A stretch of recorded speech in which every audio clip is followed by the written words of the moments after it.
这是要防备什么哥斯拉怪兽啊？居然会让咱们这么厉害的人都聚在这里。哼，好多都是秘密战场上的老熟人，各个组织的兵马，以及杀手。牢里关着的是什么人？这种配置全球罕见。如果有一个人仅仅只是因为在看电视的时候看到某个人说了一句让他非常不爽的话，无论他是谁，身在何处，周围有多少人保护，第二天这个人可能会尿裤子，可能会丢了小命，也可能在屁股上被写上到此一游。这样的人，你们说可怕不可怕？怎么可能有这种人？这样的人还是有的，我还以为只是个传说。快说说，老子的长枪专打传说。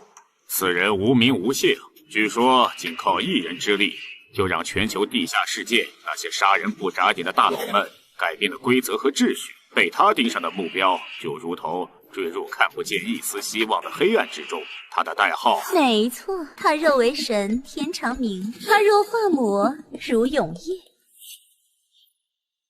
有人。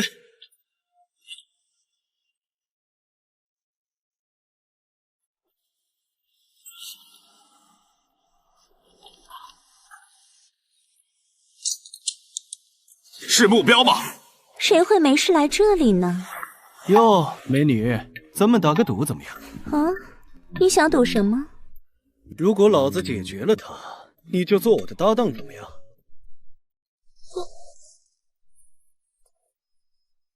若是你输了呢？若是我输了，那我就做你的搭档。成交，帅小伙儿。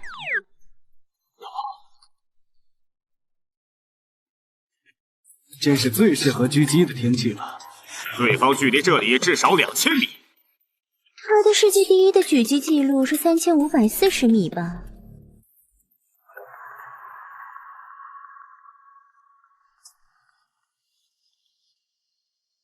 这一枪可真够贵！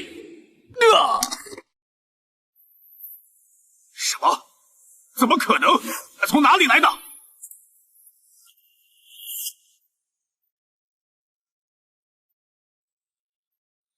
老板，到底是什么家伙？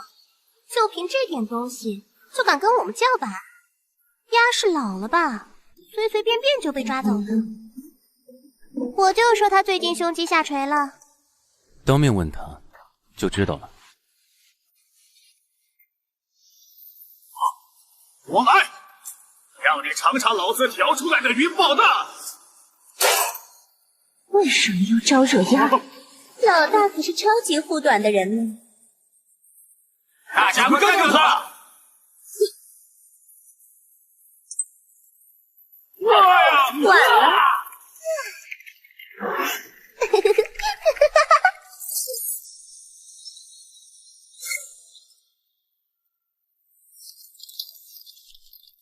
老大，好久不见了呢。今晚可以请我吃顿西餐了。你这个年老色衰的狐狸，休想跟我抢老大的时间！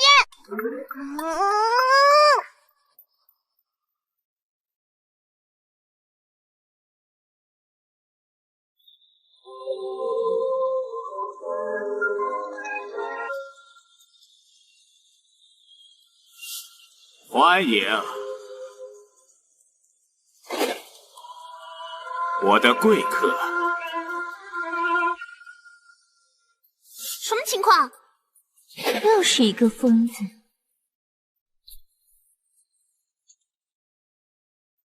说说吧，你还有什么保命手段？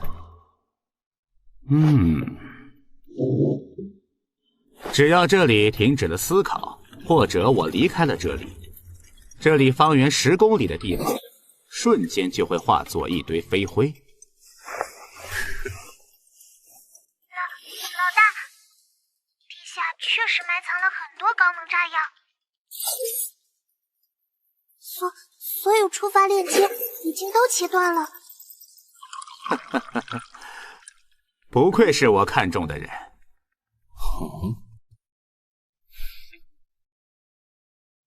我很好奇，你是怎么说服丫配合你一起演这场戏的？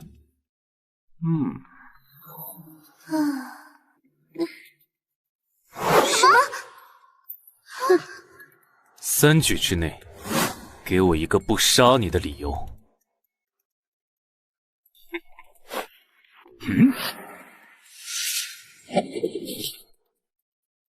地下君主永夜对敌人冷血无情，但是唯独对自己身边的5个手下极度护短。若是不这么做，要找到你，恐怕得费不少力气。第1句，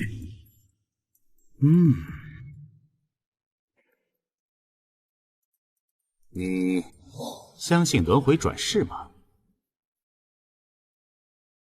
一张照片能说明什么？如果我说这是一张来自2000年以后的东西，若是旁人说出这番话，我会当做一个笑话。3句已过，看样子你是有兴趣往下听了。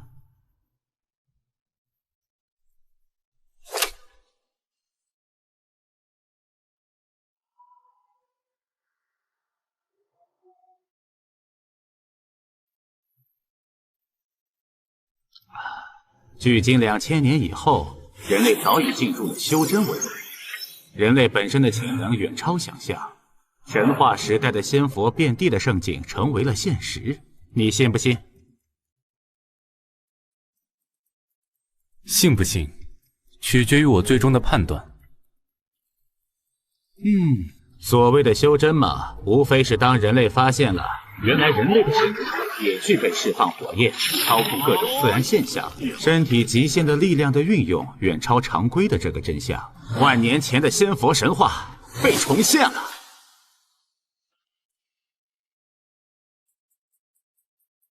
然而，人性始终没有改变。获得了仙佛之力的人们只顾着战斗、争夺权力，完全遗忘了对于人类向更高层次进化的探索。但是，仍旧有极少数人从未停止追寻人类终极进化的钥匙——永生河道这2个让人痴迷的终极奥秘。有一个痴迷此道的人开发出很多新奇的奇门法术，有2个特别的法术让他找到了希望。其一便是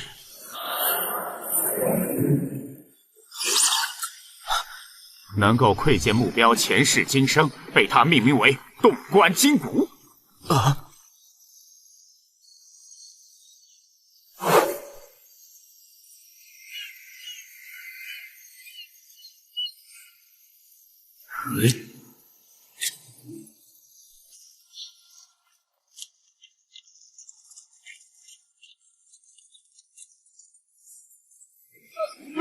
雨来了！雨来了！谢谢神人降雨！谢谢神人降雨！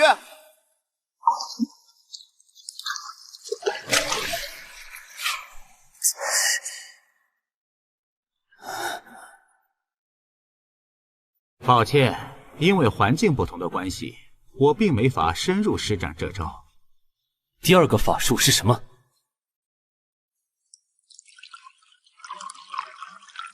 你终于感兴趣了呢。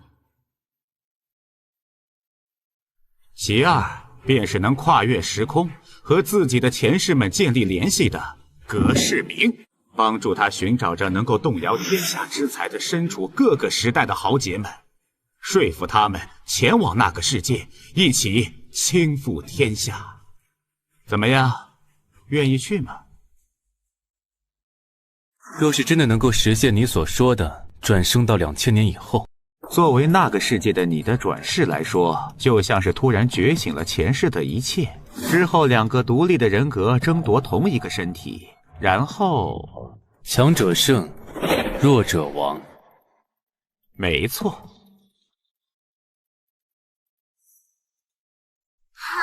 开什么国际玩笑？老大你是疯了吗？到底和你说了什么鬼话？你居然要和这家伙去2000年后找一个死了10几年的人？一墨的，老娘就知道你一直想要给姐姐报仇，一直想要老大的命。我也会一起去。什么？也有病吗？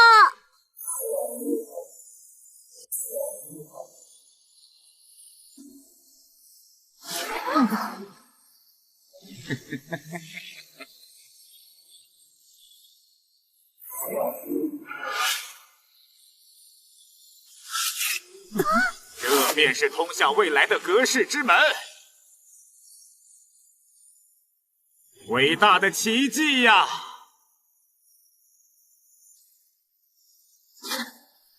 老大，你要丢下我们吗？他已经为你们办好了全新的身份，从此以后，你们可以重新回归地上的世界，过普通人的生活。够了，我也去。喂，虽然不知道你跟老大和鸭说了什么，门票还够吧？够。我不认识他，也不想认识他，但是他是老大活下去的原因，而老大你是我们活下去的原因。既然你决定好了，我与你一同赴死。我也去。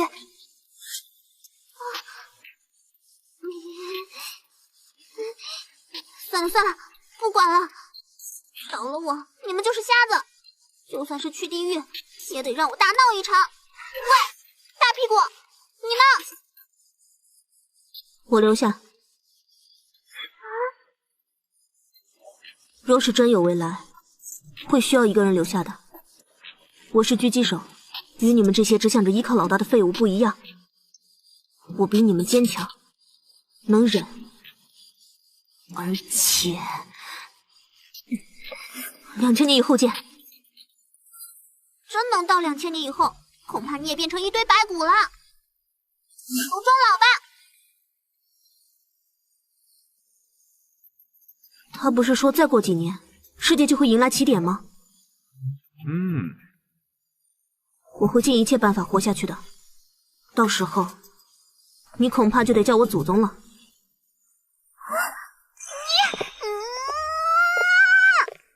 可以走了吗？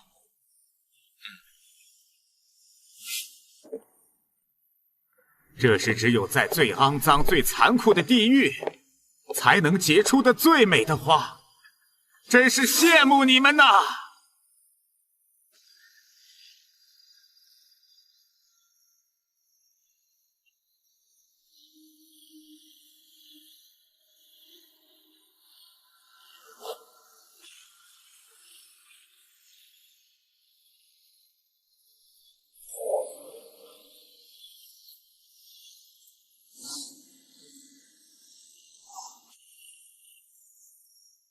！2000年以后见。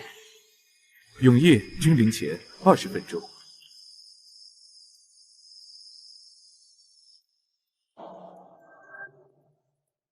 仙武呼法，文息。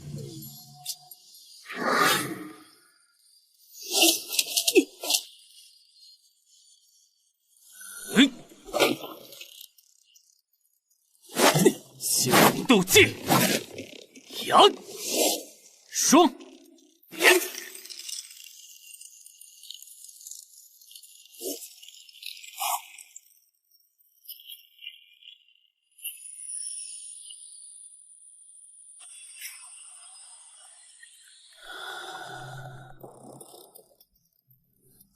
热身好了没？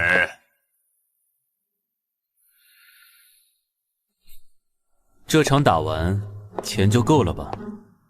当然，还有多的。你会遵守承诺，放人的吧？哈哈哈哈哈！一手交钱，一手交人，我奎爷若是没有这点信用，还怎么在中都斗馆界混？哈哈哈哈哈！打完就带我去接人。如果你胜了，要不要做我馆的斗训师？别做梦了，我才不会当狗。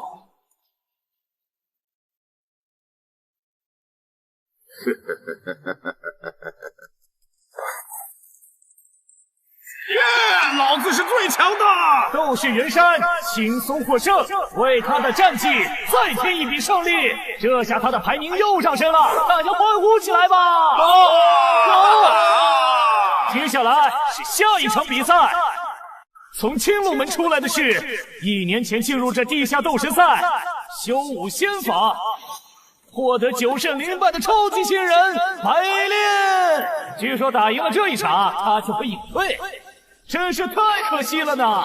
他的对手是在这残酷的地下斗神赛隐退的老人，在残酷的生死斗中活下来的，战绩25胜6负的鬼王枪龙夺。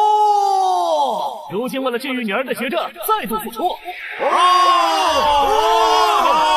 这趟世道残酷，你我无冤无仇，既然在此相斗，各自有着不得不活出性命的理由。即使给那些自诩高高在上的贵族老爷们当作消遣的乐子，那就生死无怨，各安天命。出现了！这是只有5仙对兵仙才能打出来的壮烈。鬼王江龙夺得以在此地下世界立身的仙兵斗技仙兵断剑，一枪在手，终身无死角的防御。想要破他，只有一种方法。此枪1丈之内，若无3倍强我，万法不侵。你行吗？不行也得行。仙武呼吸，伏火，金刚石。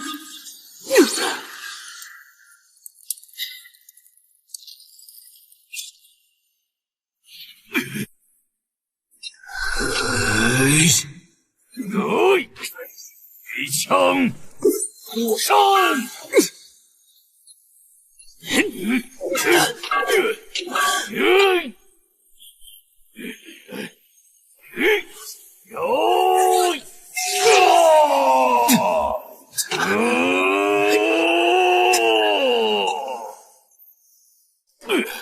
鬼枪还山。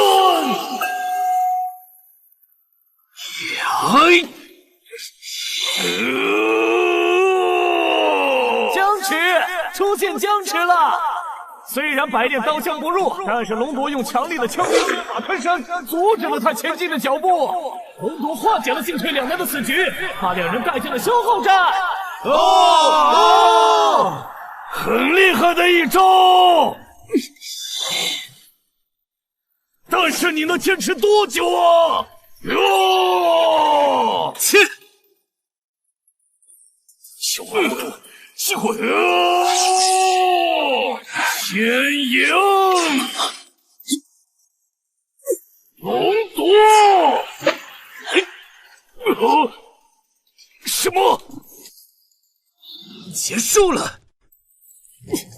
仙武斗技，伤。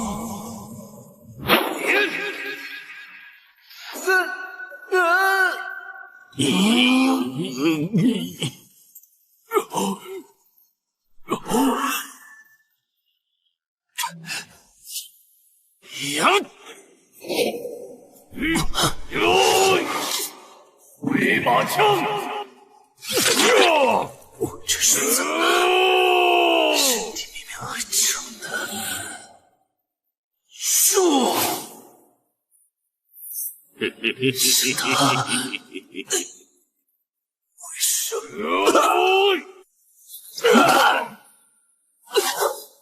么？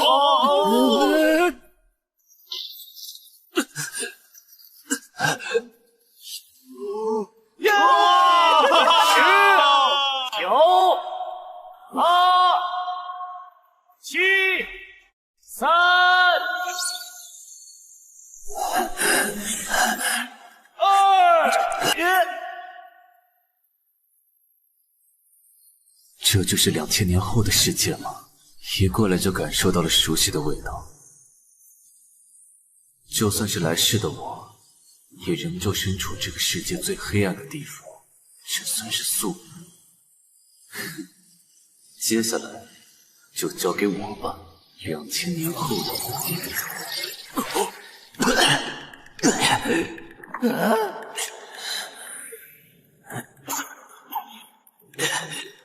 他站起来了，刚才那枪没有贯穿他的要害吗？怎么可能？喂，别站起来了！既然活着，就别送死了。那家伙对我隐瞒了很多信息，但不管怎样，既然此战是为了他，我们都有不能退缩的理由。那就得罪了。离心脏还有寸血，之前的阻挡避开了要害，肺部有一些出血，全身肌肉出现撕裂，以及这传遍全身的麻痹感，是重延时性的神经性药物。这副身体无法再进行持久战了，下一击要决出胜负。五仙法和我在那个时代锻炼出来的暗杀之极致的身体操练法，能够完美结合起来吗？血无吐纳，气血在肝脏处浓浓的凝聚，首先压制体内残毒，强化肝脏的解毒功能，大量释放能够中和体内残毒的蛋白。烈药。现在百炼的状况很不妙啊，他还有什么反败为胜的计策吗？看这样，龙卓并没有趁机攻上去，是身为高手的自尊吗？大血之血，哇，这就是！看来他准备下一击就取他性命。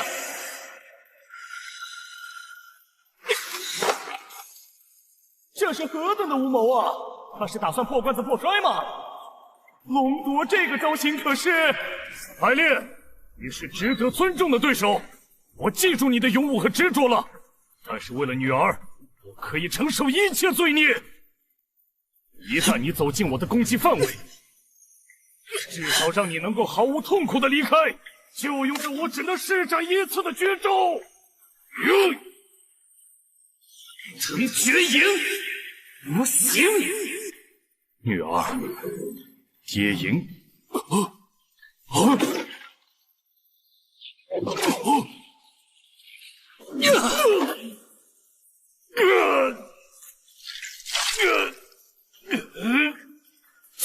怎么回事？你怎么会出现在这里的？到底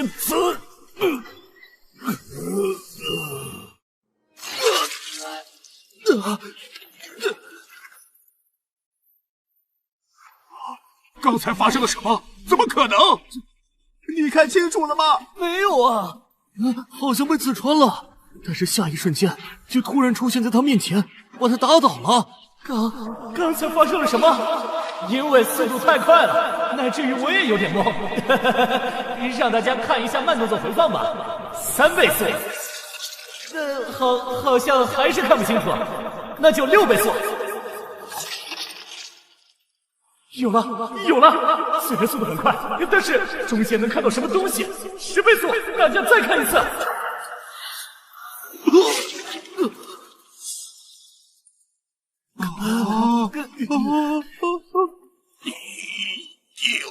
这是何等惊人的神技！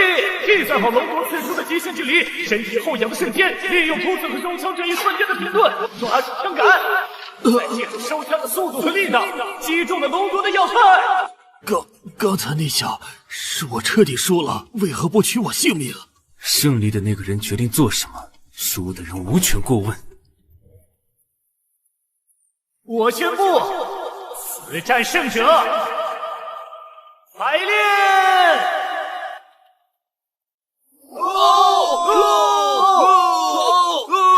可恶啊！居然害老子输钱，废掉他！绝不能把他给他。没问题，老板。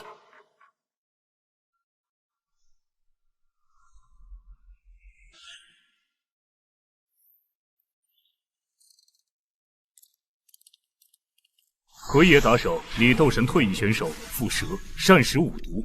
哟，绷带都没解，你小子还是挺有骨气的嘛！老子最喜欢摆弄那些有骨气的家伙了。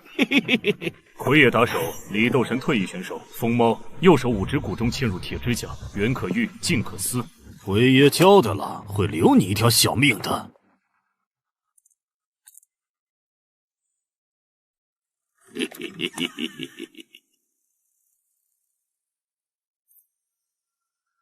就凭你们两个，我一夕之间就能解决，一起上吧！侥幸干掉那个老东西，就飘到这种地步了吗？老子特别开恩，让你尝尝我新调制出来的猛毒，让你体验一下看着自己从外到里慢慢融化的恐惧吧！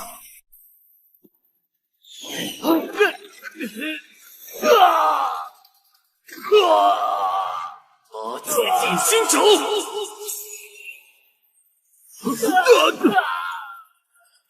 怎么会？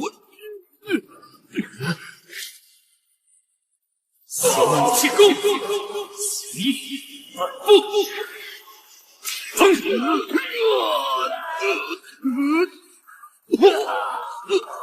喂，不是让你们别那么快结束吗？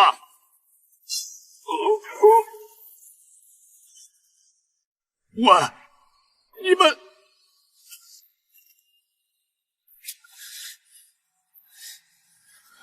他明明身受致命伤，却还能冷静地用激将法刺激我们放弃联手，形成1对1的局面。还有从来没有见过的强大且诡异的招法，瞬间扭转局面。从进门的那一刻，他就已经把我们的生死牢牢地掌控在了手心。这感觉简直就像是灵斗神的绝对王者绝影。居然让我回想起那个还没出手就吓得我夹着尾巴逃出离斗神界的男人，怎么可能？你明明只有你不是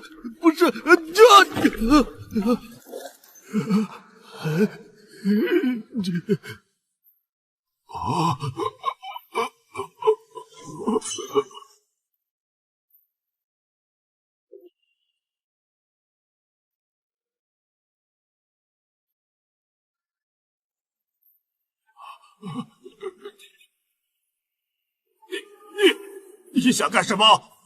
你违背约定在先，想要置我于死地，我取你性命也是公平合理。杀了我，他也得死！老子已经给他下了斗神印。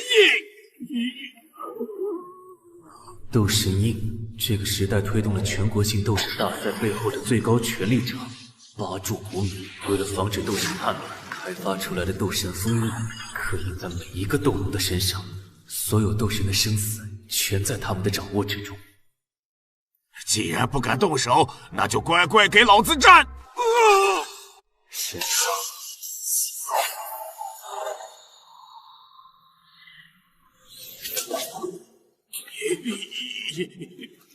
你敢指我？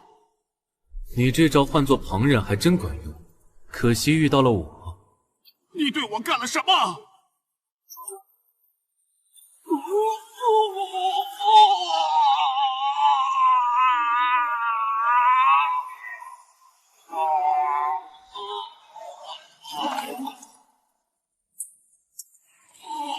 只要你忍不住求我送你去死办法，我有不少，你都想试试？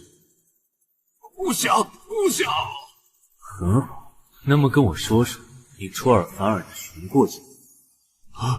他有着成为顶级斗神的资质，有个大人物出了高价。既然这样，为什么不直接干掉我，还要留我一命？这是因为表斗神界是面向公众开放的大赛，需要的是精彩刺激，斗神印只能避免他们叛乱。但是在不断的死斗中，许多斗奴们精神崩溃、自残、暴走的事件屡禁不止。为了让这些斗奴们能够尽力战斗，且防止他们神魂崩溃，而创造的秘密规则将他们最珍视的东西控制在手中，从而胁迫他们为了守护最珍视的人而去拼命的战斗，来取悦这个世界的观众，真是邪恶而有效的手段。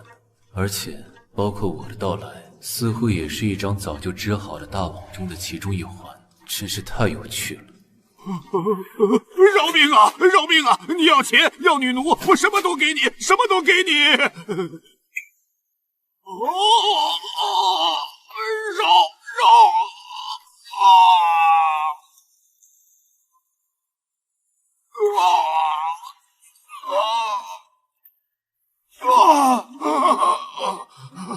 刚才这下只是为了告诉你，死亡对于恶人是种解脱，活着才能身处地狱。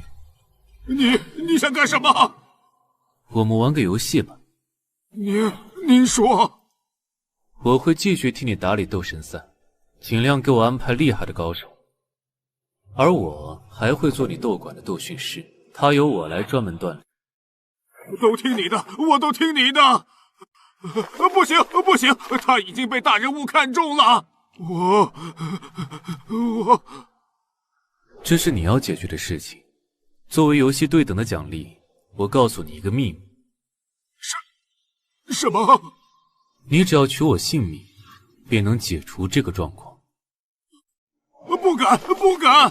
不用担心，如果你能找到夺走我性命的高手，或者在不被我察觉的情况下解决了我，你的问题就解决了。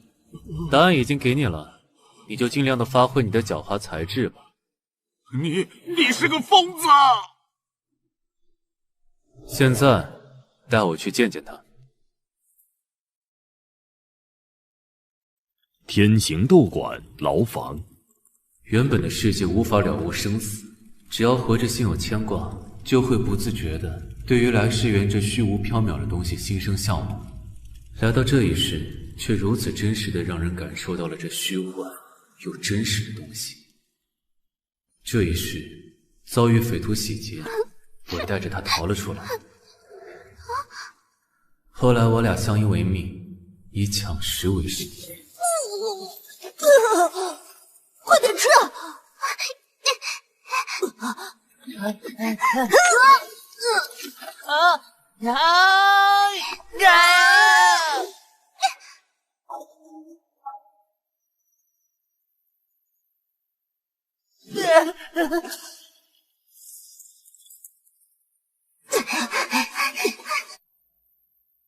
我俩联手，在和底层帮派的斗争中赢不输，以打劫扼伤贪官为营生，被人称为幽灵双煞。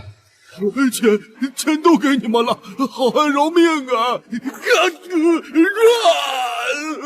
这些年你倒卖了多少女孩，给那些贵族老爷们当女奴，心里没数吗？还想拿钱买平安？不敢了，不敢了。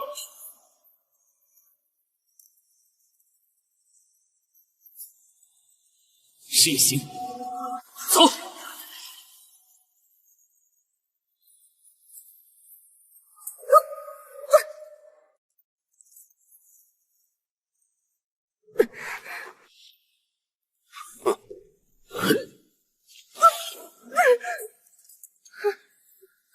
放开！你干什么？你脱身了，才有机会救我。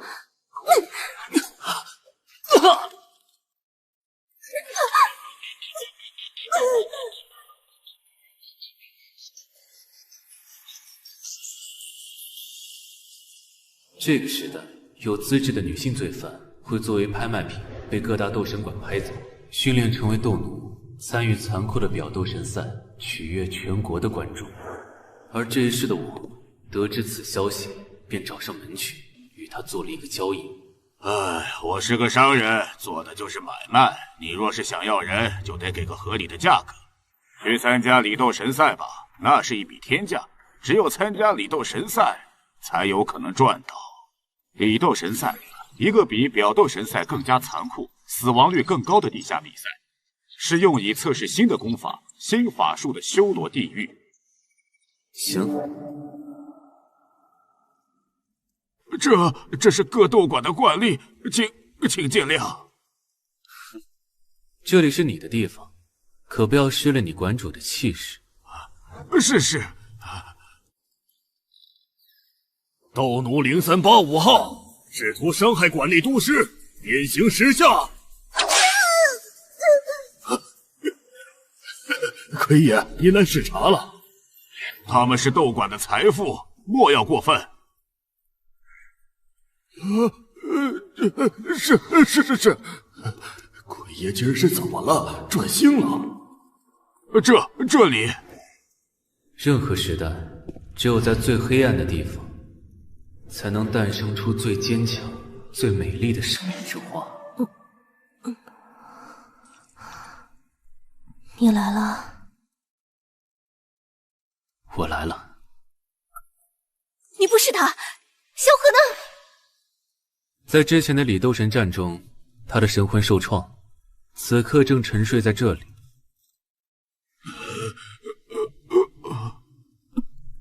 他能醒过来吗？能。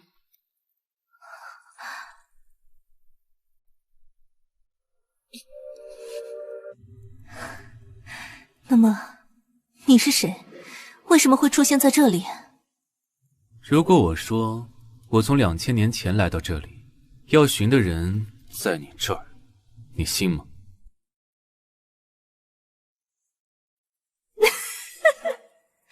傻子才会用这么低级的谎话来骗人，我信。这么轻易就相信我了？这可是女人才有的感觉。这么轻易相信人，可是很容易没命的。我一般不轻易相信一个人。如果我说你捡回来的是一个从地狱里逃出来的恶鬼，你信吗？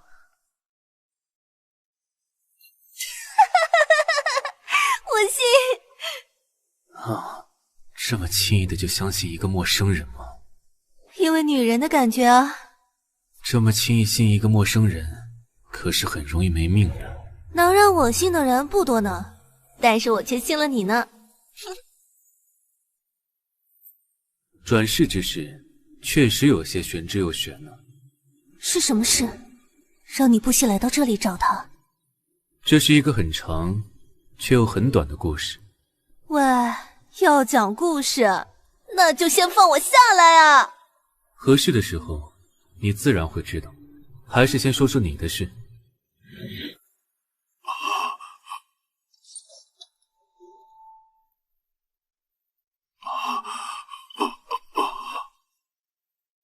魁爷密室，求放过女王大人、姑奶奶。所以这家伙把我卖了，又骗了阿萧。从一开始他就盘算好了。求！那些人很快就会回来把我带走了，那我们快逃！你被施了斗奴印，逃到哪里了？那怎么办？被施加了斗奴印，跑和打都不行。只要有对等的随后手段，也是可以解决问题的，也可以直接强行抹杀。但是硬碰硬是最后的手段。在选择什么样的解决方案之前，尽量了解更多的情况，选择最优方案是一直胜下去的关键。先听听他怎么说。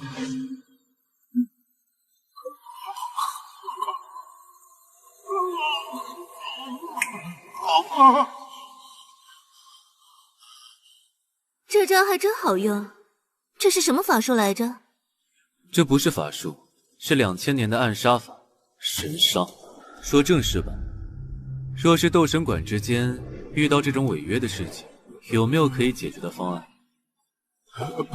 本来只要赔付本金加违约金，也是可以解决的。喂，你把我卖了多少？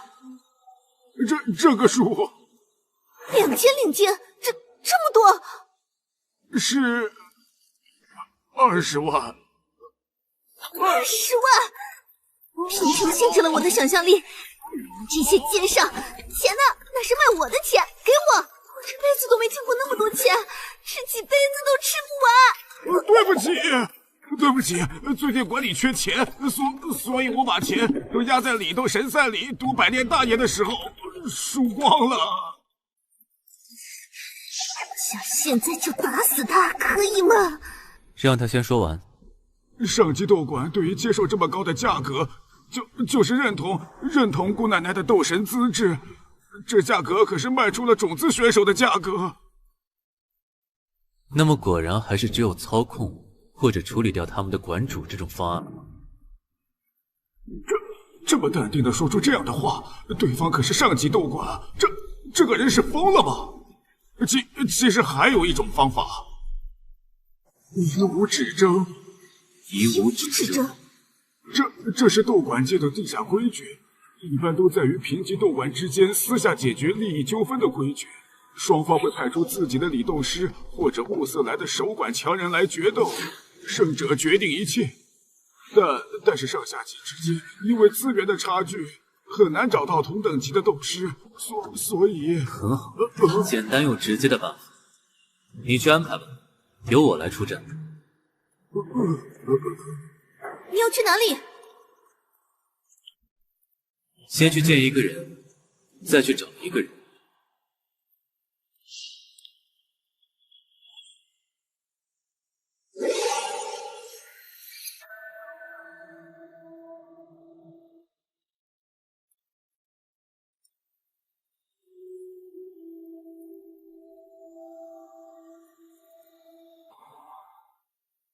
欢迎光临，请问想喝些什么？2杯20年份的老刀烧。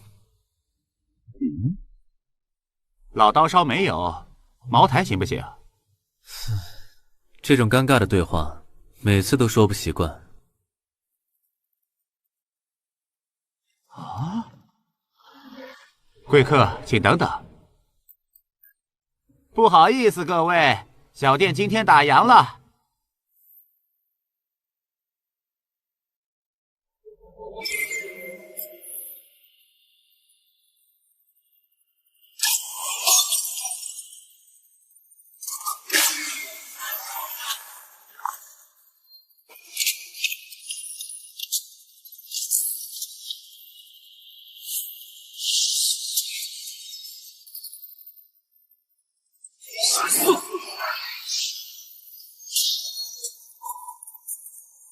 这个欢迎仪式还真是热闹。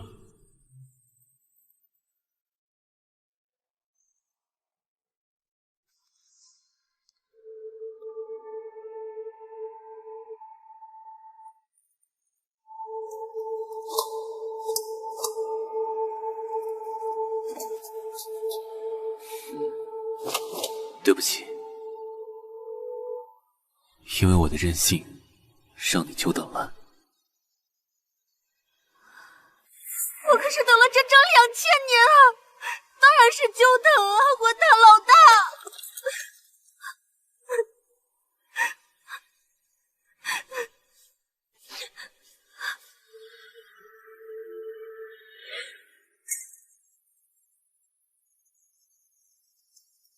和我说说吧，这2000年都发生了些什么？老大，你虽然变年轻了，但是这份只属于你独有的微笑，只有我们能看到呢。因为你们是我最重要的同伴。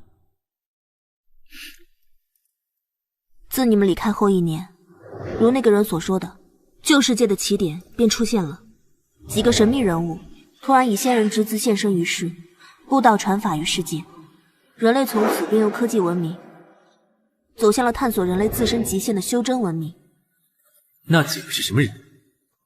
不清楚。让人感到可怕的是，即使以当时老大你所掌握的全球情报力量，居然找不到这几个人的来历。你都做了些什么？我用老大你留下的财富和资源，组建了这个存在了2000年且遍布世界的组织，渗透到世界的每个角落，收集一切能够收集到的情报，记录一切能够记录的历史。因为我知道，老大你在这个时代一定用得到。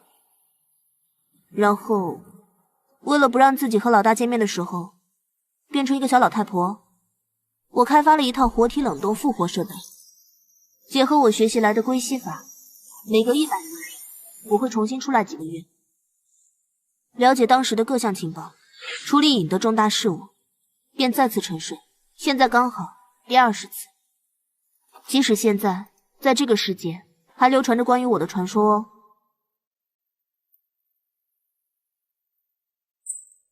有那个人的线索吗？有，但是也只是通过海量的情报结合排他法推导出的结论。他的保密工作做得非常的完美，到目前为止也只是能够推定出谁是他，却不知道他是谁。我要去见见他。老大，要我陪你去吗？我们陷入了他织就的一张大网里，这让我很不舒服。我想单独和他聊几句。他就是这个时代最具权势的8柱国之一，龙氏当家人的第3子，龙冠氏。好，还有一件事，找出他们。好。老大，我给你做安排。龙家守卫森严，而且高手无数，千夫进龙家。老大，我给你做安排。龙家守卫森严，而且高手无数，千夫进龙家。不用，只要知道他在哪里，我一出现，他就会见我。老大，你想闯进去？你才刚到这里，还没熟悉修真者之间的战斗，怎么能这么贸然的？放心吧，我可不会那么无谋。他是不会让我死在这种地方，这个时候。而我为了尽快的适应这个时代，任何一次让我尽快锻炼的实战都不能错过。我可是从无间地狱里爬出来的人呢，我是谁？给我们带来光明，给世界带来绝望的男人，永夜。天都八阵。天都八阵乃是追随皇帝创建帝国的8大豪族，分布天都8物，亦为镇国8柱。龙氏一族居正位。若欲求胜，首重4支：知天、知地、知己、知彼。根据这一时的记忆，主流的修真法术分为4大门，着重开发生命的天生、潜雷驱火之类的武器，还有可运气随心的剑术。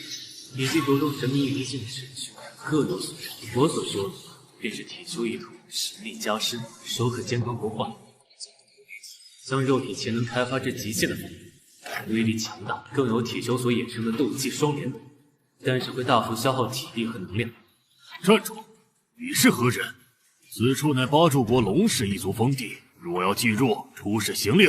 此刻我在上一场斗神赛的伤势还未愈合，无法施展斗技。正好试试体修结合2000年前的中华秘传武法会有什么样的效果。喂，让你站住，听见没有？石头是你将全身的力量聚集于手掌掌心，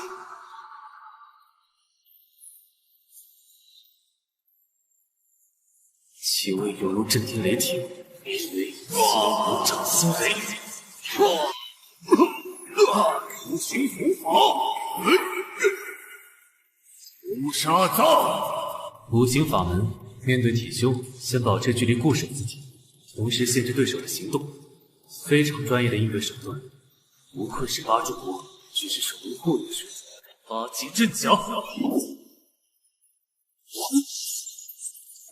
来源通地。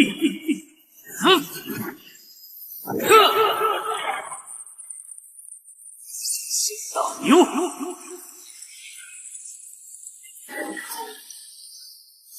你这是什么法术？为什么从未见？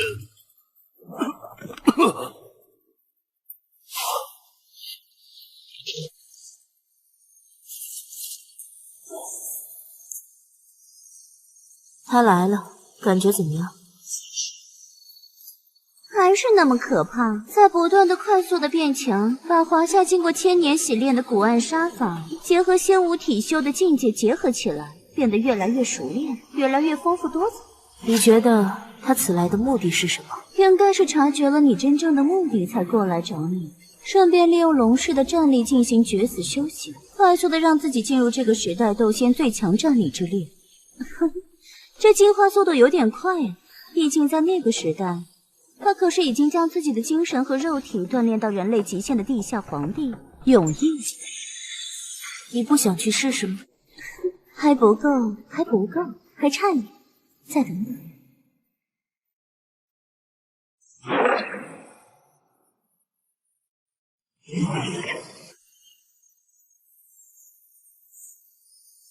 来结界，他身上有伤，我来消耗他。雷法，万敌化龙。失速。此刻我们的速度已经超出肉眼可以捕捉的范围，只有用吸引可以捕捉到对手的身形。转世境还不够，如果只能僵持，有伤在身，必输无疑。但是将神速结合暗杀术的亲身身法，就神速加亲身术，或许无痕不法。行。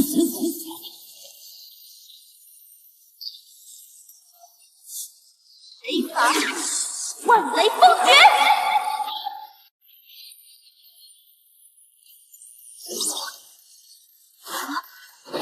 谁呢？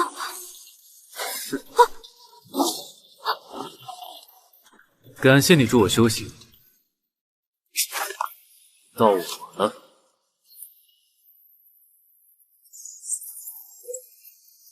金刚，这只是打个招呼。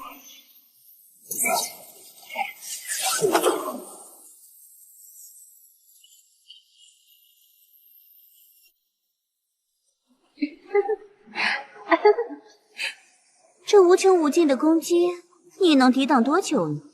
不会这就没戏了吧？真是豪迈又优秀的法术啊！一边吸收碎石，一边再喷射发射出来，源源不断，生生不息。太极棉身。不，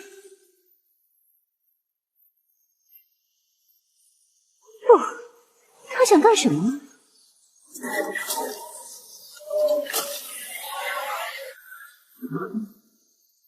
你呢？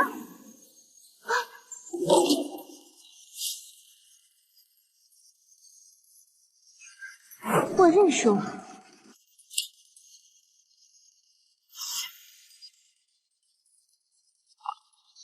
你想知道是谁赢了吗？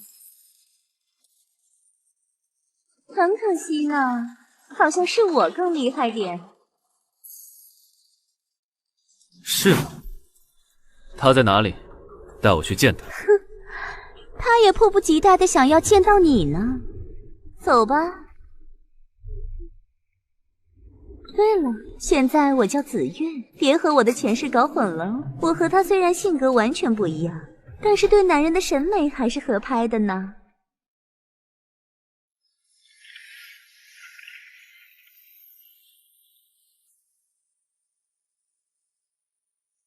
原来你有伤在身，所以你一直带伤战斗。我继承了前世的一切记忆，明明知道你很厉害，但是看着现在的你，还是感觉面对着一个藏在黑暗之中的巨大的怪兽。你想说什么？这个时代变得越来越有趣了呢。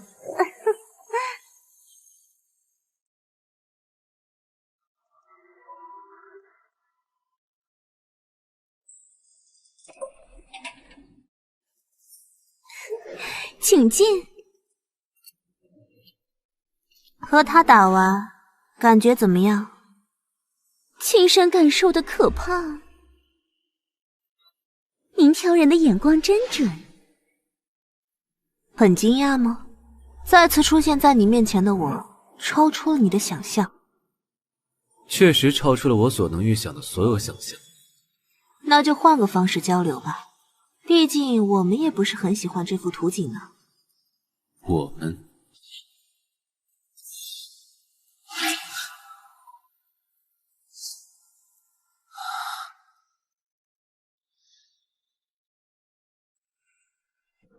欢迎我的贵客，我可是等你许久了。啊，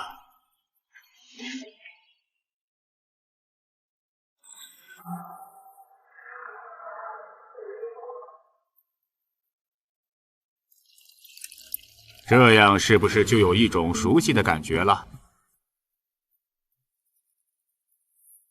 请坐。所以，这就是刚才所说的你们。这2000年前的鸡尾酒，可是这个时代不曾有的好东西呢。若是觉醒前世人格和现世的人格毫无芥蒂的互相接纳，加上一点特殊的体质，便可以共存于同一副身体里。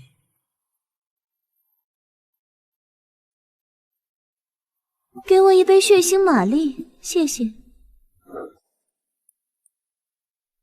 喂喂，我很好奇，你明明身受重伤，怎么还敢以这么正大光明的方式闯到这里来挑衅的？我这个人最讨厌的就是未知，这会让我很不舒服，所以我要知道答案。你们费了那么多心思，让我来到这个时代的答案。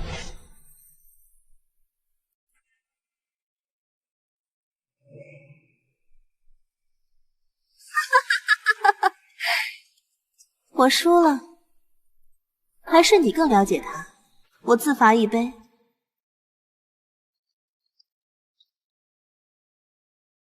我告诉过他，最好主动去找你说明一切，不然你就会自己找上门来。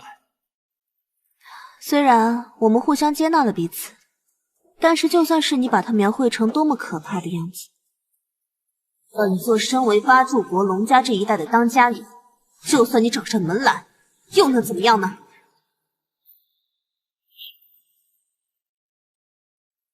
神迹一掌乾坤，你不过是本座选中的工具人而已。八柱国是什么？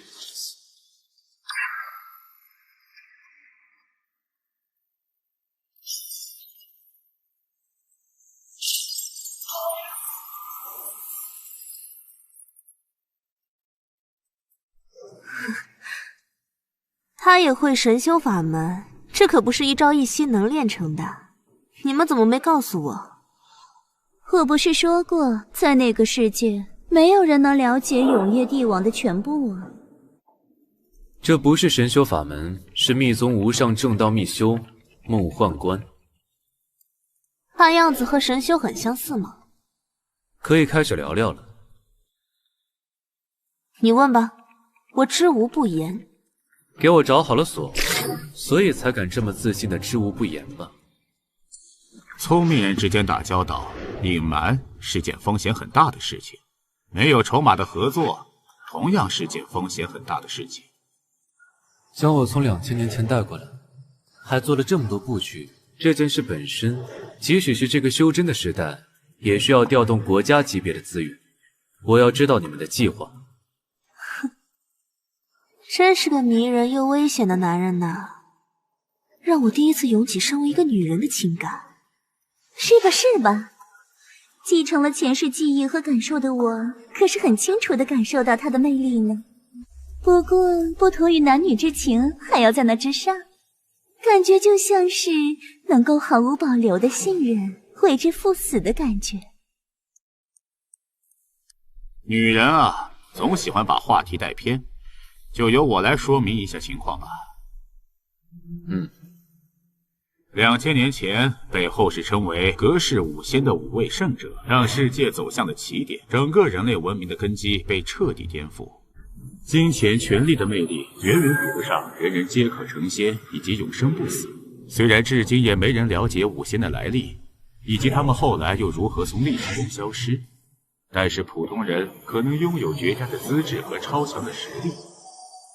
过去的权力系统被颠覆，随之而来的是500年的黑暗时代，礼乐崩坏，信义无存，纷争不断，直至在500年后出现了一个超绝人物李云，使得世界暂时得到了稳定。我不是来听故事的。这很重要啊，因为500年的黑暗时代已经让隔世五仙的仙道大学变得残缺不堪，但是自凌云峰之后的1000多年间，更是仙路断绝。有能力和智慧的后人们一直在努力地构建和重新开拓仙道之路，而到了现在，能够再现的最高境界仅仅只有金丹之境。所以现在即将出现新的变化，但是由此带来的力量变化与原本的权力根基将再次出现矛盾。真不愧是能被称为永夜的人物，我真是选对人了呢。没错，其实这表里斗神赛制，表面上是为了作为帝国稳定工具，作为全民竞技娱乐，其实是八柱国为了研究金丹境之上，停留在文献记载的元婴心境所设置的实验场。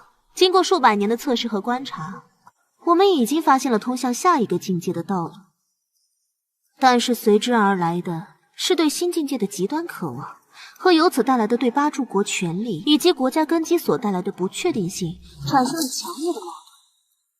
八柱国们面对这个情况，分成了激进派和保守派两个没有妥协的对抗势力。所以你就是激进的那一边，成了刚才那副样子。权力算什么？即使是金丹境，人类的寿命也不过区200年不到。但是那元婴境界是内蕴盛开，寿元可知800，有了更多的时间，不是比金钱、财富更有价值的东西吗？就可以探索更深的可能性，怎么可能有人能抵住这种诱惑呢？你说是吧？这和我有什么关系？因为我就快死了。八柱国共议国事，原本4对4，势力均衡的时候，谁都不敢轻易动手，因为谁都不愿承担失败。而我的激进行动导致的结果，平衡崩坏。保守派一旦占了上风，激进派的势力就会面对保守派的全面围堵清剿，最后很可能演变成一场诸国之间全面战争。双方的矛盾已经不可调和，如果早晚都要打，不如趁着我还没完蛋之前就提前开战，这样保守派的胜算就大大降低。以此为底线，大家一致同意推出一场范围可控的秘密战斗——8节争霸赛，由各自选出或者培养的最杰出的战斗代表参与里斗神赛，最后夺魁者拥有世界走向的权利，而你便是我们经过筛选而定下的龙氏代表。行了，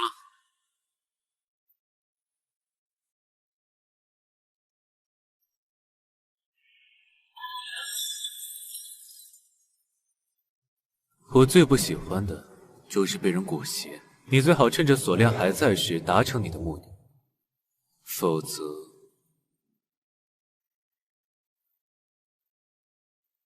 你们会迎来比失败更悲惨的结局。他原来是这么可怕的人物吗？确实可怕呢。这里告诉我，最好相信他的话，除非我们确信自己1000%能赢他。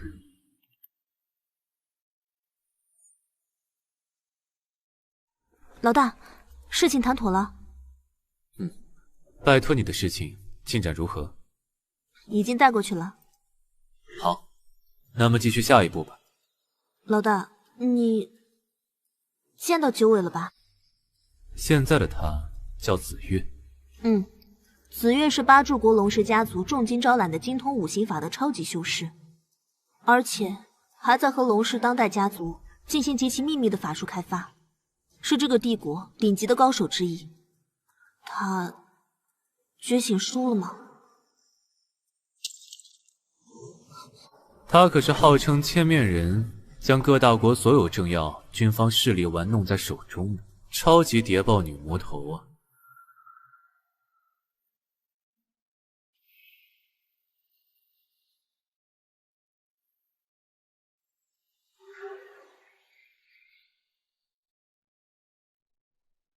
他们居然能请动你出手吗？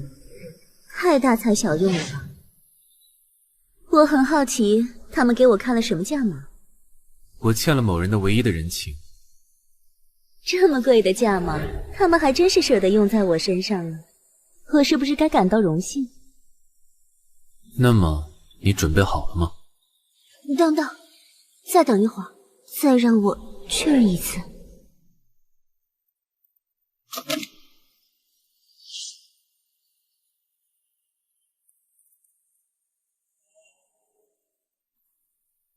你看，面对如此美景，我还是感受不到一丝情绪，就连这个表情都是面具戴久了，肌肉记忆自动摆出来的，因为这样最能迷倒男人。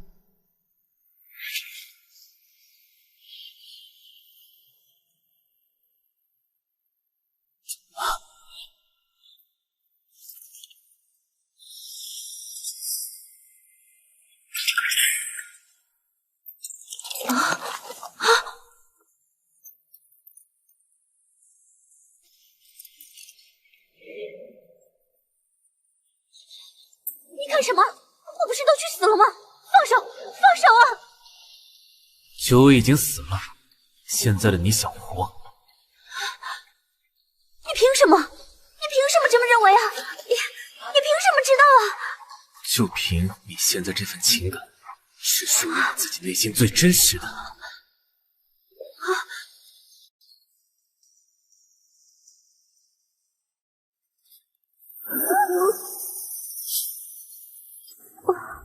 我已经无处可去了。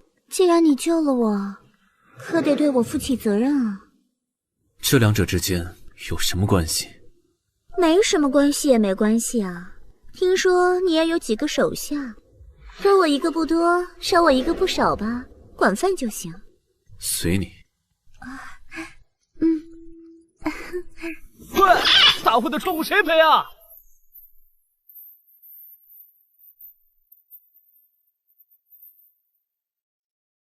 他会回来的。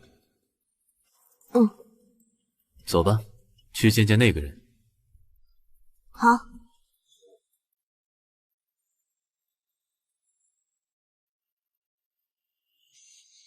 你们到底是谁？告诉你们，我可没钱付那么高的医疗费。老爸，安静点好吗？护士姐姐在那么认真的给你包扎，你怎么能这么没有礼貌？对不起，乖宝宝，爸爸错了。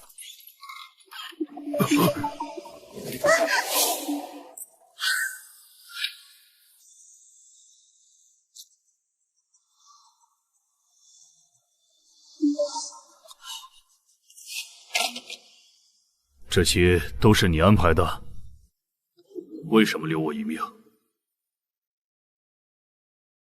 伤口处理的怎么样？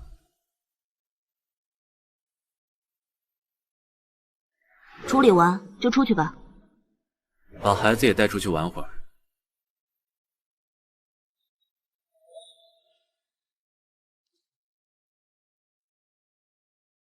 跟姐姐出去买棒棒糖吃，好不好？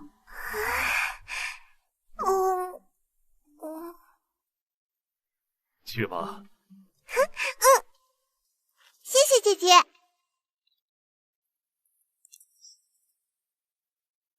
我来找你帮个忙。我答应。哼，你答应的这么快吗？老子的命都是你给的，现在还能和女儿在一起，就是对我天大的恩情。我这条命就归你了，收吧。替我取一人的性命。好。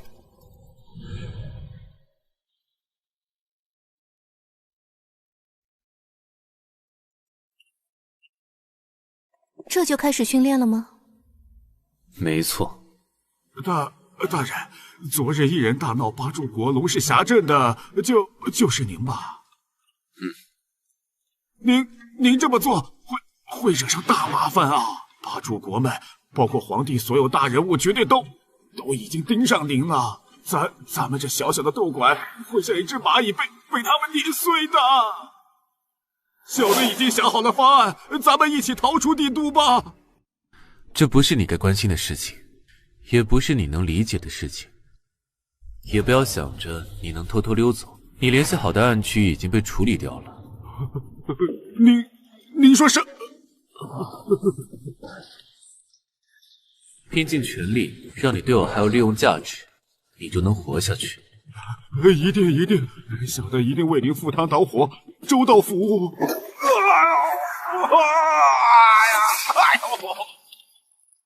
不要脸老东西！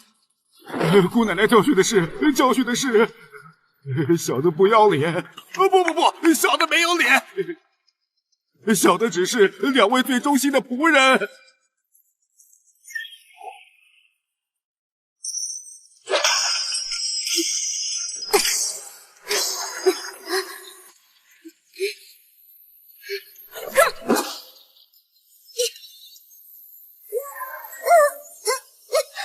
清场，都出去！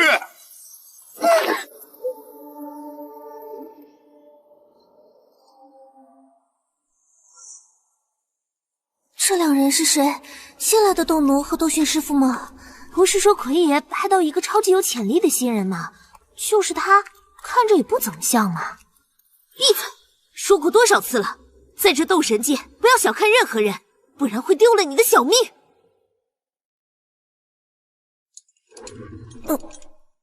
我得修炼多久才能拿得起这个？这是人的身体能够打出来的吗？这不是今天的主题。根据斗神赛制的规定，每个被打上斗奴印的人，半年内至少要参加一场不限等级与规模的斗神赛。所以新人斗神的丧生率是极高的，大都是缺乏实战经验，以及被恐惧与胆怯束缚了手脚。那要我干什么？活下去。什么？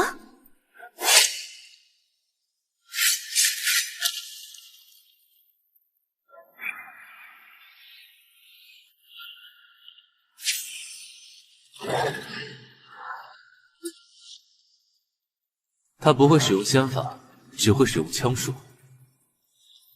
从现在开始，直到晚饭，他会以夺走你性命的觉悟对你展开追杀。不要抱有一丝一毫的侥幸，用尽你的一切活下去。喂，你说说。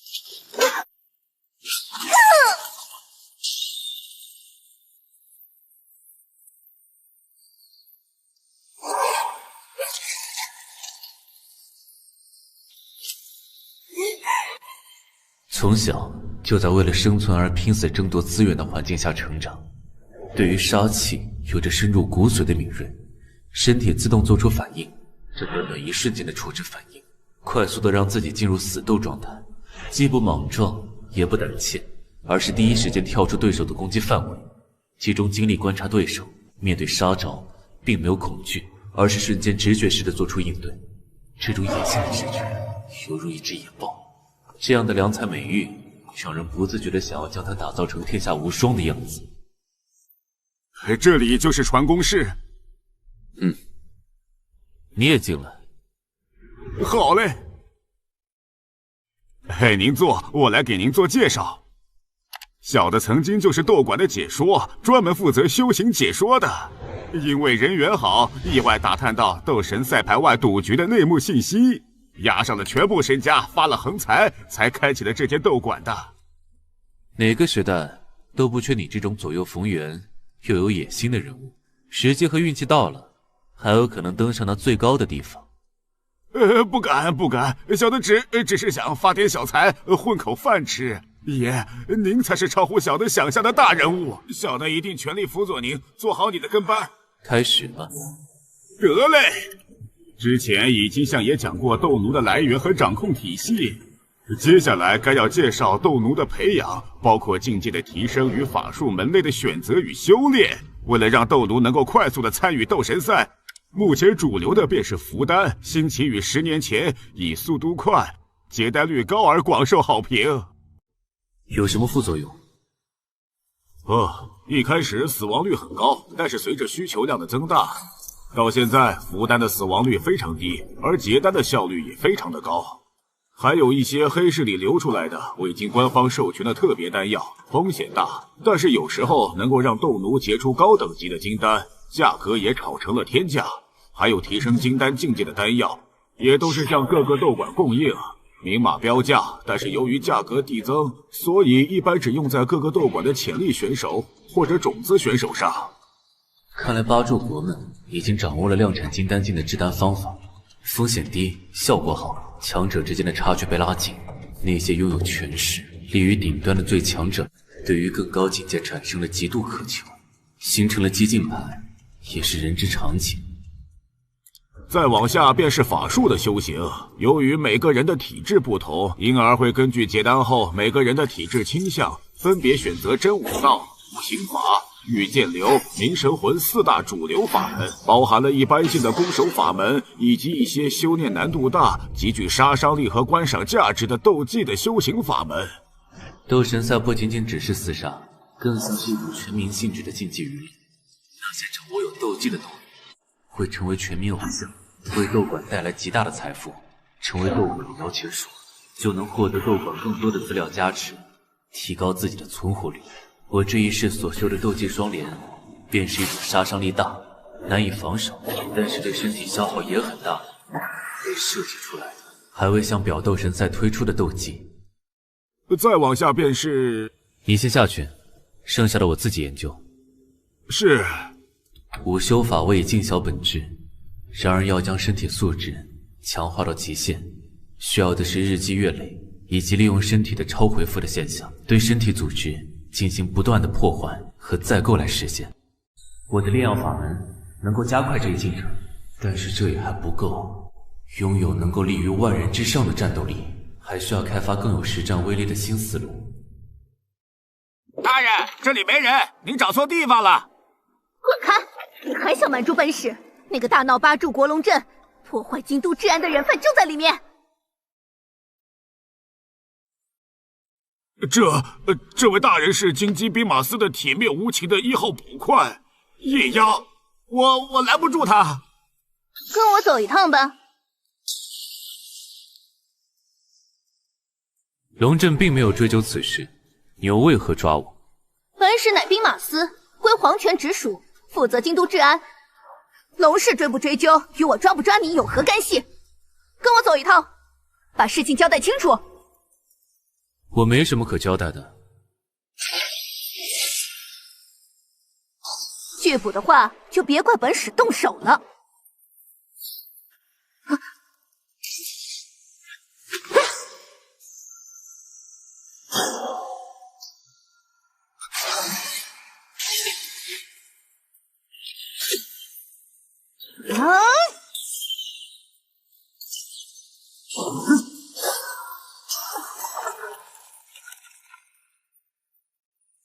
好手段，再来！躲躲藏藏，别想跑！木神通，金天童，玄势！暗杀古法，气杀！神通术，这是区别于4大术法类系统之外，如同抽奖，修行者由于特殊体质或者某种特殊机缘的关系，拥有了特殊能力。阴险的狐狸，本使面前也敢耍花样！阴险的狐狸，把姐姐还给我！那便试试抓住我吧。提修法门，身行千里。想逃没门，拼速度，本使还没怕过。御剑惊雷！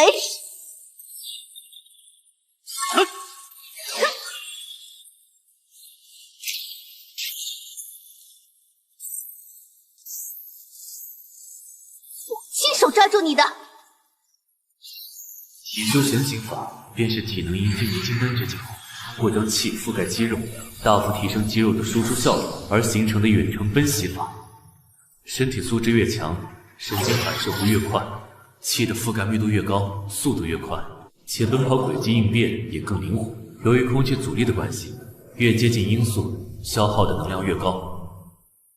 而这御剑术是通过剑气附于本剑之上，可悬浮于天地元磁之上，原理近似于我们那个时代的磁悬浮列车，速度很快，耗费的元气的速度很快，但是灵机变轨的速度不如体修神行，临战当中各有优势。光是这样还不够，此刻我伤势已复，内息充盈，状态很好，奔袭速度已经接近音速，切实的能够感受到前方音障的阻力。唯一道限制速度的厚重的墙，若是能够突破音障，这神行法的速度便能够更上一层楼。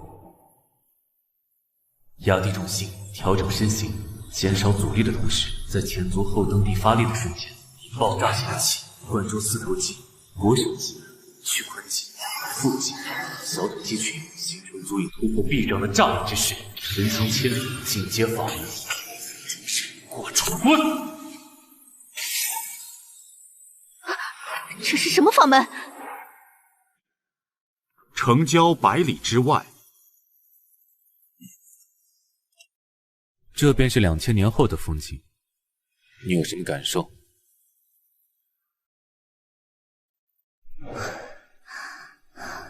孤独且陌生的世界，老大，我终于把你等来了。以这种方式来找我，出来见我，这里是个适合谈话的地方。你发暗号的话术还是那么蹩脚。我有什么办法？还不都是你自己造成的？单枪匹马闯龙阵，还安然无恙的出来。你知道你现在被多少双眼睛盯着吗？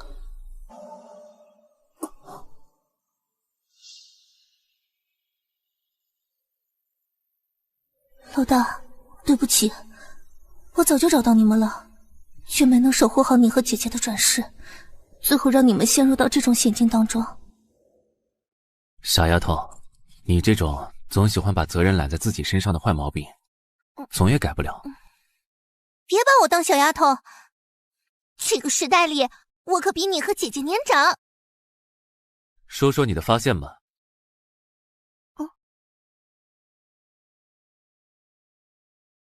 从出生开始，我便抱有了之前一切的记忆。为了找到你们，以及能够有资格和能力站在老大的身边，我从懂事开始便开始重新锻炼自己。我一边训练，一边从各种情报来源中打探和你们有关的消息。后来我考进了兵马司，那里是汇集情报的地方。我是001号学员叶芽。维持治安乃是重中之重。你等皆是通过严苛考验、千挑万选的精英中的精英。果然在那里，我很快便发现了你们的踪影。可是很快我便发现了不对劲。教官，情报科的人请你去一趟。幽灵双煞又犯大案了，他们这次把户部主事的大公子给绑了。教官，让我去试试吧。这两人从黑市获得管控丹药和法术，已是筑基中期，头脑灵敏，我自会处理。你继续训练。是。此后几年的时间，你们不断的犯案，教官虽然都有采取行动，但是官方说法都是你们太过激进和狡猾，总能逃脱抓捕。我多次申请想要以抓捕你们为名和你们有所接触，却始终被各种理由驳回。直到1年前姐姐的转世被抓后，你的转世便加入了里斗神赛。直到最近你和龙驼的比赛，我就知道终于等到你来了。你的观察力进步了很多，换做以前的你可不会想那么多。此战胜者开练。为了不让人怀疑我与你的关系，你知道我是忍耐了多久才找到这个合适的机会才能来接触你吗？让你久等了。能够等到老大，又能够再见到姐姐，多久我都愿意等。老大，那个人处心积虑的控制你和姐姐的目的到底是什么？代表他们参加里斗神赛。据他所说，八柱国正在谋划一场涉及到决定这个国家生死的顶上战争——八节争霸。永夜将龙官事所言向叶押尽数道来。有想到什么？里斗神赛效仿我们那个时代拳击赛的赛制，参赛选手需要先打排名，进入前15的选手以及上一届的斗神一起重新竞争斗神的头衔。看似是个讲究实力的规则，各方势力为了获得斗神的排名，其实会采用很多黑暗的手段，包括下药、超轮消耗、伤害累积等方式，无所不用其极的来打击对手，扶持自己的种子选手。这种局面在我们那个时代也经历了不少，我们都是怎么处理的？任他妙算千万，神通广大，后居之法千万条，我等只行霸道，微服一切，是为斗神。决死修行，以战养战，以最快的方式将身心进阶到最巅峰的状态。所以这便是老大你闯龙阵的原因。这只是其一，其二是为了保护的。正如你所说，独闯龙阵之后，其他势力的人必然会关注我。若是我展现出了超出他们预期的价值和战果，那些本质上与我没有敌对关系的人，随时会因为我的需要，转而对我开出更高的价码，而这便又会使得龙氏为了不激怒我，从而不断抬出更高的价码来拉拢我。彼时他们用你姐姐来束缚我的筹码，便会反过来化解。前提是，只要老大你一直赢下去。还有，我有事需要你调查。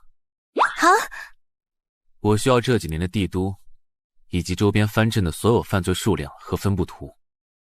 好的，老大，这事交给我了。时间不早了，擅闯龙镇之人法力高强，我苦追不及，只能先行回禀。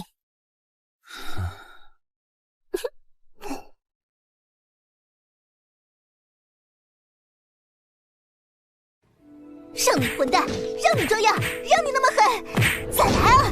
不是要取我性命吗？气势呢？杀气呢？起来，我还能再战500回合！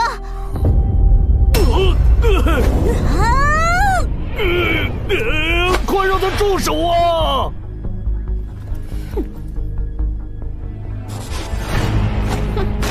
我还以为找来了什么高手，就这。你的表现确实出乎我的意料，看来难度还能提升一下。那就找个更厉害的对手给我吧。对手还是他，不过这次在不杀他的前提下，一招之内把他放倒吧。你这家伙可真会难为人，一会儿让我杀他，一会儿又让我不杀。一招放倒，这太小看我了吧？你能办到吗？不行的话，就我来。不杀还是有点难度的，不过问题不大。那便开始吧，一瞬间就可以结束了。喂，别小看我啊，我也是生死里打滚过来的。那就废话少说，用尽你的全力，做好准备吧。怎么完全变了一个人似的，让人浑身发麻。以金丹中期的境界释放出来的杀气，犹如实质用尽全力之间的差距。退出你的攻击距离，看你怎么一招放倒我。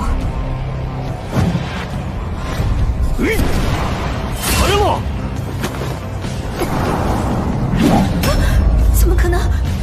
我明明已经跳出他的攻击范围了。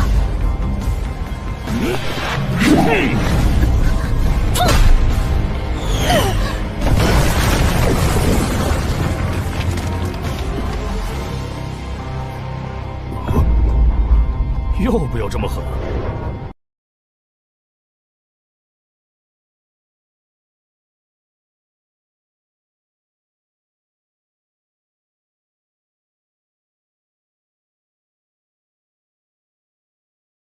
爸马上回来陪你。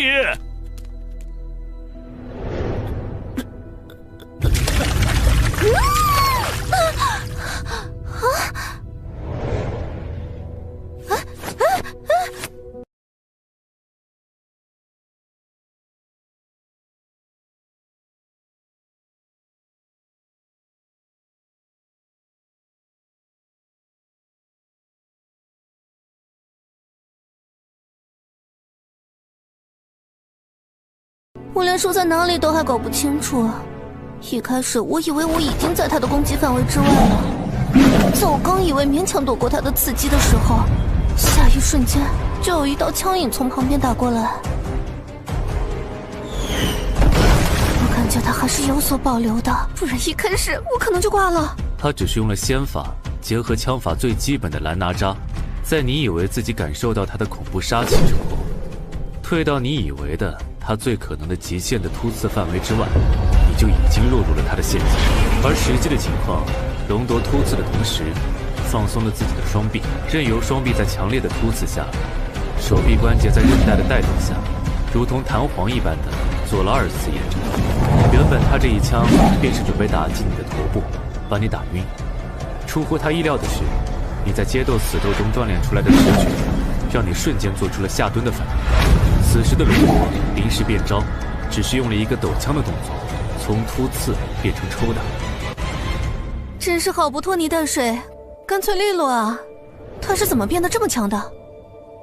那是为了重要的目标，忍受极限的艰辛，将身心千锤百炼的结果。这么说，能躲过他的第一击，我还挺厉害的嘛！他的实力在里斗神赛里大概在40名左右。哎，还有那么多比他更厉害的人，那么你比他厉害多少？我只有稳稳地站在第一，你才有生机。而若是你无法活着等到我拿下第一，这一切也都没有了意义。你明白吗？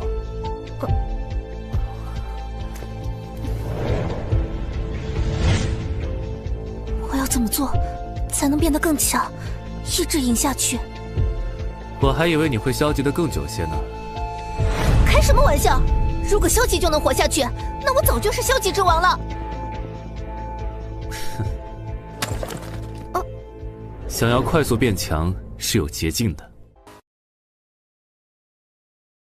快说，快说！极限训练还不够，向人而生，不断的在生死边缘活下去，将你的战斗潜能激发到超越极限，你才可能在短时间内超过那些已经在斗神赛上通过不断的胜利拥有了地位和实力的高手们。只有不死才能活下来是吧？我可真是毫无退路啊！不过，我不就是这么一路活下来的吗？要我干什么？尽管来吧！真是两个疯子！老子我经营斗馆10多年，从来没有见过这样的人物，让人忍不住想要看到他们的故事的结尾。两位需要什么，尽管吩咐小的，小的一定全力以赴。的确需要你办事。请说。我要能够助他凝成无垢金丹的丹药。什么？无垢金丹？这玩意儿还只是流传在极少圈子里的情报，我也只是听说一点而已啊。您是怎么知道的？不该知道的不问，你能活得更久一点，记住了吗？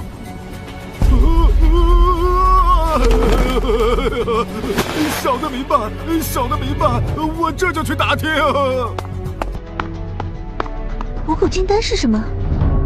我怎么都没听过。人从出生开始便分平等，有人立刻居顶，有人形如游龙，有人擅长战斗，有人擅长研究，有人心思细密，有人不拘小节，各有所长，也各有所懂。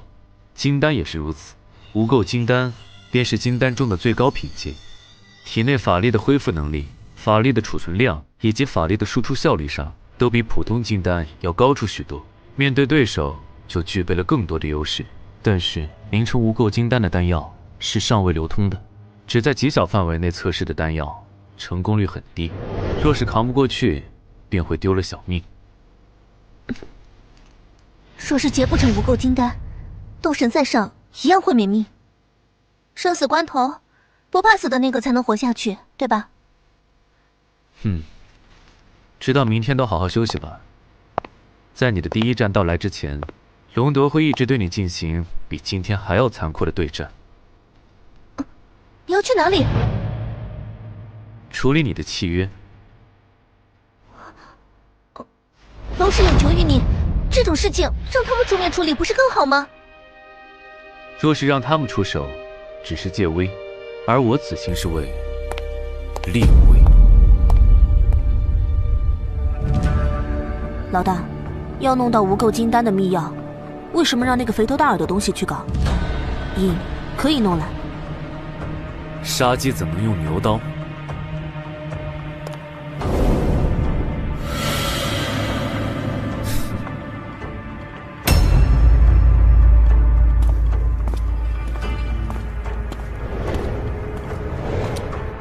有什么事吗？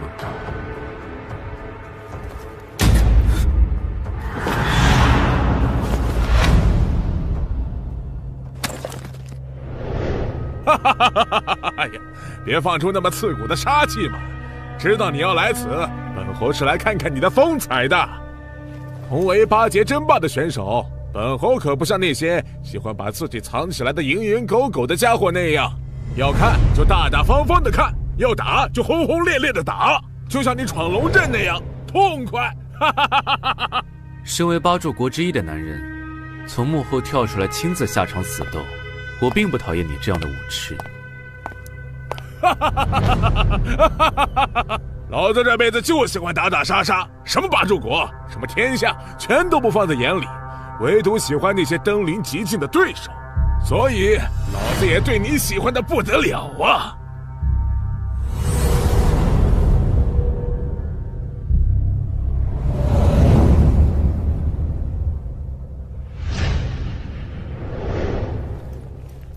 这里是老子的麾下一处产业，别那么客气，直接进去便是。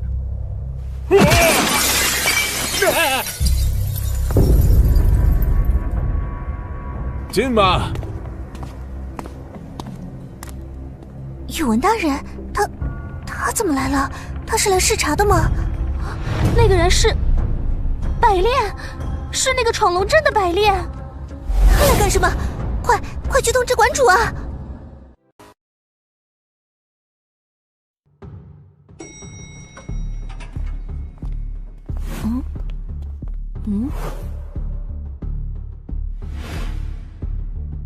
大老板，这里可是你的产业。踢坏了大门，小女子可是要去你府上报销的哦。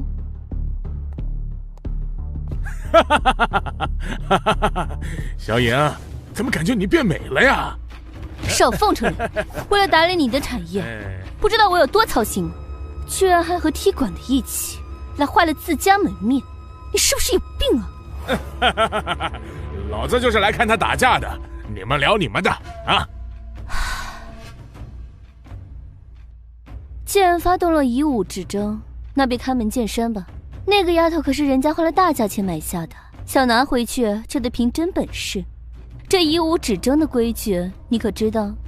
发起人发起的挑战，应对人必须接受。公平起见，挑战规则由应对人提出。很好，那么我的规则就是，由你提一个让人家满意的规则。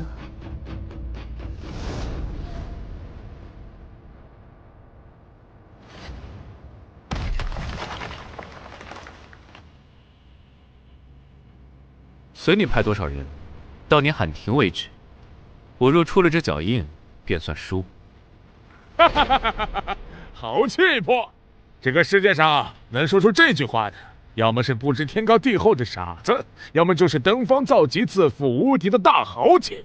月影，你怎么说？你知道你刚才这番话，可是惹恼了多少人呢？去吧。老子来会会你！元魁，李斗神赛排名23，无修法门，开山神力。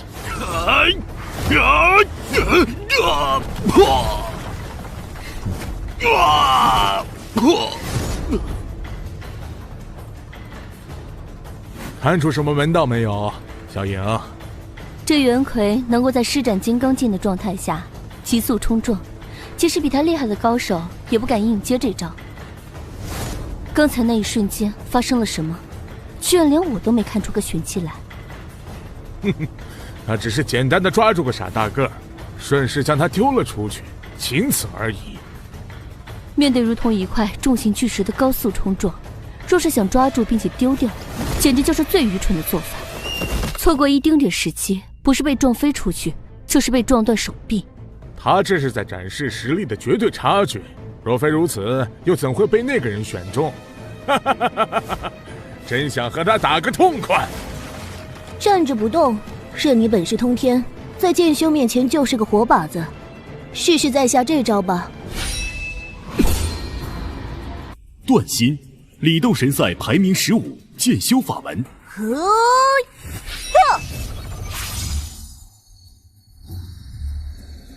这样，阁下还如何接住？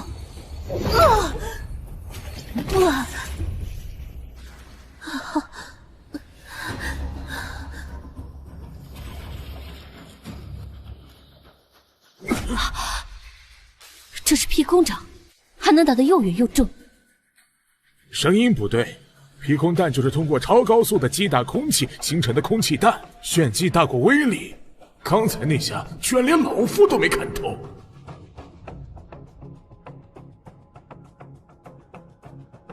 才2下子就顶不住了吗？馆主该不会就只有这些手段吧？你们也是靠实力才打下名声的斗士，这2下便把你们镇住了吗？用火的来。我行火法，很严。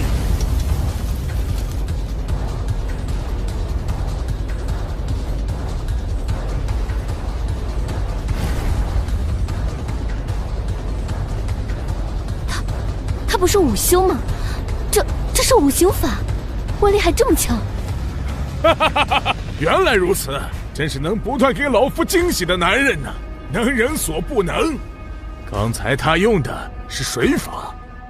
原来如此，用午休的力量打出一枚细小的水弹，其威力比劈空掌要大上许多，难怪刚才的声音那么重。我也看过他战斗的录像，还只是一个平平无奇的午休，只是和那龙夺战个有来有回。